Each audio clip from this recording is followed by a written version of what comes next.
नमस्कार, ये आकाशवाणी पटना है। अब आप खालिद रशीद से प्रादेशिक समाचार सुनिए। पहले मुख्य समाचार। केंद्र सरकार ने कोविड-19 से प्रभावित देश की अर्थव्यवस्था को पटरी पर लाने के लिए घोषित आर्थिक पैकेज के सिलसिले में कई घोषणाएं की।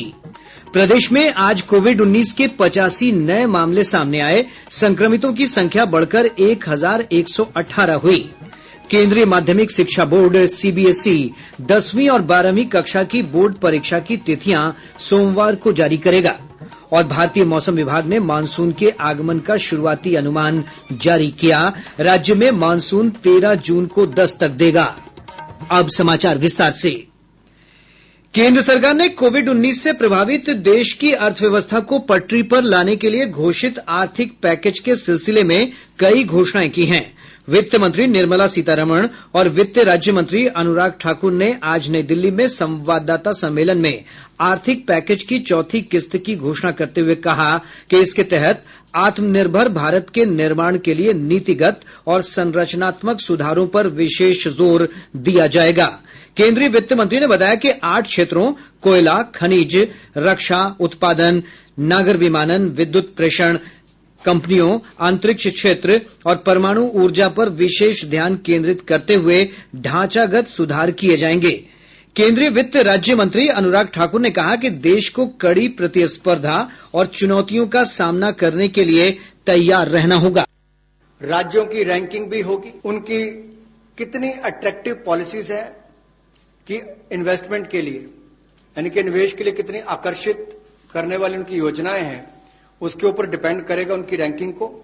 और नए चैंपियन सेक्टर्स को बढ़ावा देने के लिए, चाहे वो सोलर पीवी हो, इसकी मैन्युफैक्चरिंग की बात हो, या एडवांस सेल बैटरी मैन्युफैक्चरिंग की बात हो, इसके लिए भी जो भी इंसेंटिव देने होंगे वो भी हम लेकर आएंगे, ताकि इन क्षेत्रों में भी बढ़ावा, ऐसे और कई क्षेत्रों में भी बढ़ावा मिल सके जो नए चैंपियन सेक्टर।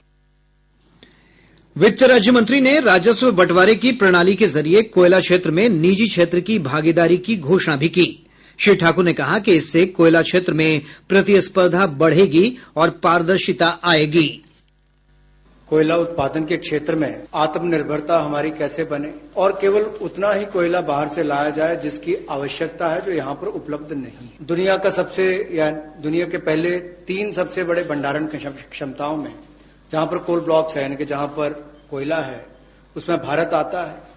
उसके बावजूद हम शायद अपनी क्षमता का दोहन नहीं कर पाए जो हमारे पास उपलब्ध थी, और इसीलिए कुछ बदलाव इसमें किए जाएंगे ताकि इसमें जो प्रति टन पहले जितने रुपए मिलते थे उसकी बजाय अब राजस्व साझा करने की बात आएगी, उस पर जाया जाएगा। और जैसे पहले जो स्टील प्लांट चलाते थे, बिजली का उत्पादन करते थे, केवल उनको मिलता था, इसके लिए ओपन ऑक्शन भी होगी ताकि ओपन मार्केट में सेल कर सकें, ज्यादा लोग इसमें आए, ज्यादा इसका खनन हो सके, और इससे देश की अर्थव्यवस्था को और देश के उद्योग को भी बल मिलेगा। प्रदेश में आज कोविड-19 के 85 नए मामलों की पुष्टि के साथ ही संक्रमितों की संख्या बढ़कर 1118 हो गई है। स्वास्थ्य विभाग के प्रधान सचिव संजय कुमार ने ताजा अपडेट में 39 नए मामलों के सामने आने की जानकारी दी है। नए मामलों में सबसे अधिक 15 पूर्णिया जिले से हैं। नवादा में 7, मधुबनी में 6, मुजफ्फरपुर में 2, वैशाली में 3 और पटना में 1 मामला सामने आया है। इससे पहले आज सुबह बांका से 18, शेखपुरा से 9, जमुई से 7, पटना से 5, कटिहार से 3, औरंगाबाद से 2 और मुंगेर तथा समस्तीपुर जिले से 1-1 पॉजिटिव मामला सामने आया। श्री कुमार ने बताया कि अब तक 453 रोगी इलाज के बाद स्वस्थ होकर घर लौट चुके हैं, जबकि 7 की मौत हुई है। उन्होंने बताया कि राज्य में अब तक 44,340 कोरोना जांच की गई है, जिनमें प्रवासी कामगारों को भी शामिल किया गया है। अब तक की जांच में 478 प्रवासी मजदूर संक्रमित पाए गए हैं। दिल्ली से आए 136, गुजरात से 111, महाराष्ट्र से 85, पश्चिम बंगाल और हरियाणा से 23, जबकि उत्तर प्रदेश से आए 18 मजदूरों में संक्रमण की पुष्टि हुई है। इधर पंचायती राज विभाग द्वारा जारी एक रिपोर्ट के अनुसार प्रदेश के 8,386 पंचायतों में से सिर्फ 260 पंचायतें ही कोरोना संक्रमण की चपेट में आई हैं। 97% पंचायतें अभी संक्रमण से सुरक्षित हैं। प्रदेश में लॉकडाउन उल्लंघन के मामले में अब तक 2200 लोगों को गिरफ्तार किया जा चुका है। वहीं 2065 प्राथमिकी दर्ज की गई है। पुलिस मुख्यालय से प्राप्त जानकारी के अनुसार 71,000 से अधिक वाहनों को जब्त किया गया है। वहीं लगभग 16 करोड़ 52 लाख रुपए से अधिक की राशि जुर्माने के रूप में वसूल की गई है। देश में पिछले 24 घंटों में 3,970 नए मामले सामने आने के साथ ही संक्रमितों की संख्या 85,950 हो गई है। स्वास्थ्य विभाग के अनुसार अब तक 30,153 रोगी स्वस्थ हुए हैं। इस महामारी से ठीक होने की दर 35.28% हो गई है। वहीं मृतकों की संख्या 2,752 हो गई है।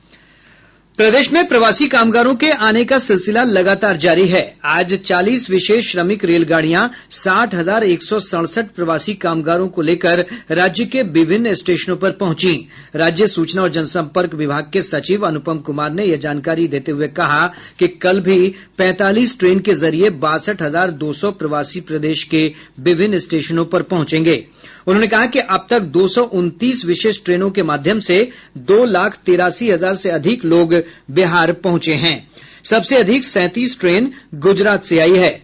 श्री कुमार ने कहा कि दिल्ली, राजस्थान, हरियाणा और अन्य राज्यों से उत्तर प्रदेश की सीमा से लगे विभिन्न स्थानों पर पहुंच रहे कामगारों को उनके गृह जिलों में पहुंचाने के लिए भी ट्रेनें चलाई जा रही हैं। गोपालगंज से 2 जोड़ी ट्रेन जबकि कैमूर से 3 जोड़ी ट्रेनों का परिचालन किया जा रहा है।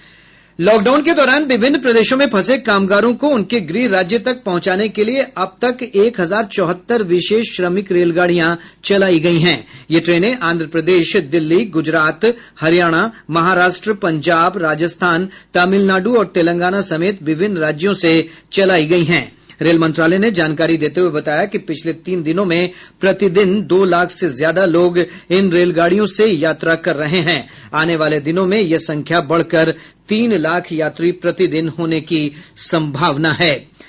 मंत्रालय ने यह भी स्पष्ट किया कि पिछले 15 दिनों में इन श्रमिक स्पेशल रेलगाड़ियों के माध्यम से 14 लाख लोगों को उनके गृह राज्यों तक पहुंचाया गया है। रेलगाड़ियों में चढ़ने से पहले यात्रियों की पूरी स्क्रीनिंग की जा रही है। यात्रा के दौरान उन्हें मुफ्त भोजन और पानी भी उपलब्ध कराया जा रहा है। प्रादेशिक समाचार आप आकाशवाणी पटना से सुन रहे हैं। उत्तर प्रदेश के औरैया में आज तड़के भीषण सड़क दुर्घटना में बिहार के 2 मजदूरों समेत 24 मजदूरों की मौत हो गई, जबकि 35 अन्य घायल हो गए। इनमें 15 लोगों की हालत गंभीर बताई जा रही है। सभी मृतकों की पहचान कर ली गई है। 2 की पहचान गया के बाराचट्टी निवासी केदारी यादव और सत्येंद्र के रूप में हुई है। अंदेशा है कि हादसे में बिहार के मृतकों की संख्या बढ़ सकती है। राष्ट्रपति रामनाथ कोविंद, उपराष्ट्रपति एम वेंकैया नायडू और प्रधानमंत्री नरेंद्र मोदी ने इस घटना पर गहरा दुःख व्यक्त किया है। इधर मुख्यमंत्री नीतीश कुमार ने दुर्घटना में मारे गए कामगारों के प्रति शोक संवेदना व्यक्त की है। वहीं पूर्वी चंपारण जिला मोतिहारी के कोटवा में कदम चौक के पास सड़क हादसे में जिलाधिकारी शीर्षद कपिल अशोक और पुलिस अधीक्षक नवीन चंद्र झा घायल हो गए। जानकारी के अनुसार ये दोनों अधिकारी क्वारंटाइन सेंटर का निरीक्षण करने जा रहे थे। केंद्रीय स्वास्थ्य सचिव प्रीति सूदन ने आज देश में कोविड-19 से सबसे ज्यादा प्रभावित 30 जिलों के चिकित्सा अधिकारियों के साथ बैठक की। देश में कोरोना वायरस संक्रमण के 80% मामले इन जिलों से हैं।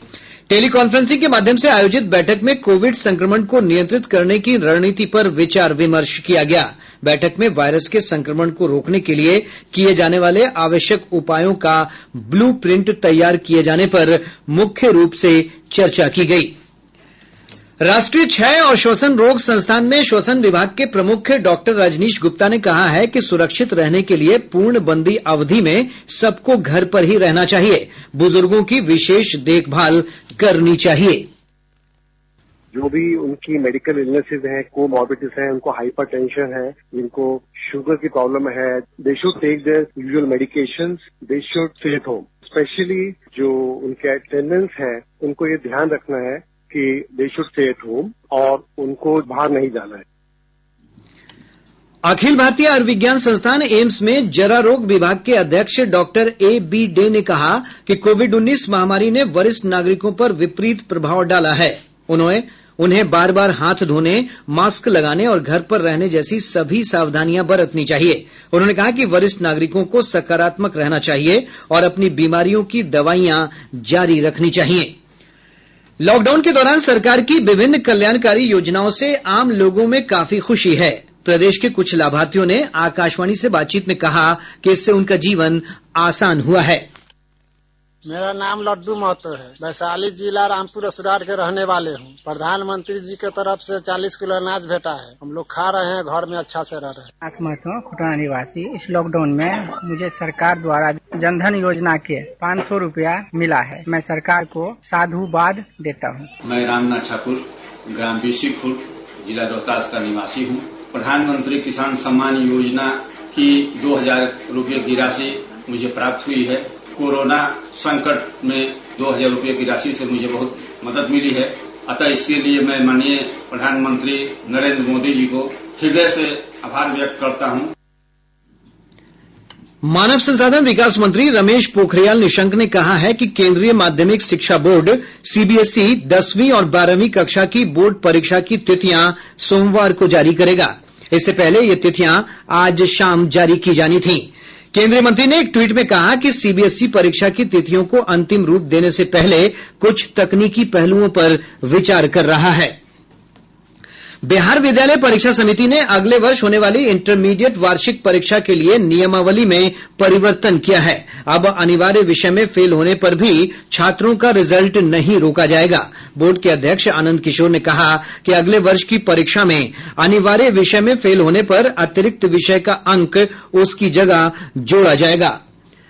भारतीय मौसम विभाग ने मानसून के आगमन का शुरुआती अनुमान जारी कर दिया है। दक्षिण पश्चिम मानसून केरल तट पर सामान्य समय 1 जून से 4 दिन की देरी से यानी 5 जून को पहुंच सकता है। मौसम विभाग ने जो अनुमान जारी किए हैं उसके अनुसार पटना में मानसून 11 जून की जगह 16 जून यानी 5 दिनों की देरी से पहुंचेगा। राज्य में सबसे पहले मानसून 13 जून को पूर्णिया में दस्तक देगा। इसी तरह गया में 16 और छपरा में 18 जून को मानसून के पहुंचने की संभावना जताई गई है। बक्सर रेलवे स्टेशन से बस के माध्यम से संबंधित क्वारेंटाइन सेंटर ले जाए जा रहे 37 प्रवासी कामगार बस चालक से मारपीट कर भाग गए। एसडीएम हरेंद्र राम ने बताया कि सभी फरार कामगारों के विरुद्ध प्राथमिकी दर्ज कर उनकी तलाश की जा रही है। दरभंगा जिले में प्रवासी श्रमिकों के लिए बनाए गए क्वारेंटाइन सेंटर में प्रतिनियुक्त किए गए वासुदेव मिश्र उच्च विद्यालय सिमरी में पदस्थापित शिक्षक प्रवीण कुमार को योगदान नहीं देने पर निलंबित कर दिया गया। कोविड-19 के प्रति प्रतिरोधक क्षमता विकसित करने के लिए आईसीएमआर की टीम ने बक्सर जिले के 10 गांवों से 400 लोगों का रक्त का नमूना लिया है। चंगाई स्वास्थ्य केंद्र के चिकित्सा पदाधिकारी जितेंद्र कुमार ने बताया कि इन नमूनों की प्रतिरोधक क्षमता का अध्ययन किया जाएगा। वैशाली जिला अंतर्गत पटेड़ी बेलसर के अफजलपुर गांव में बिजली तार की चपेट में आने से एक महिला की मौत हो गई, जबकि 4 अन्य लोग गंभीर रूप से झुलस गए। और अब अंत में मुख्य समाचार एक बार फिर। केंद्र सरकार ने कोविड-19 से प्रभावित देश की अर्थव्यवस्था को पटरी पर लाने के लिए घोषित आर्थिक पैकेज के सिलसिले में कई घोषणाएं की। प्रदेश में आज कोविड-19 के 85 नए मामले सामने आए। संक्रमितों की संख्या बढ़कर 1118 हुई। केंद्रीय माध्यमिक शिक्षा बोर्ड सीबीएसई 10वीं और 12वीं कक्षा की बोर्ड परीक्षा की तिथियां सोमवार को जारी करेगा। और भारतीय मौसम विभाग ने मानसून के आगमन का शुरुआती अनुमान जारी किया। राज्य में मानसून 13 जून को दस्तक देगा। इसके साथ ही आकाशवाणी पटना से प्रसारित प्रादेशिक समाचार का ये अंक समाप्त हुआ। घर में रहिए, सुरक्षित रहिए और सुनते रहिए आकाशवाणी।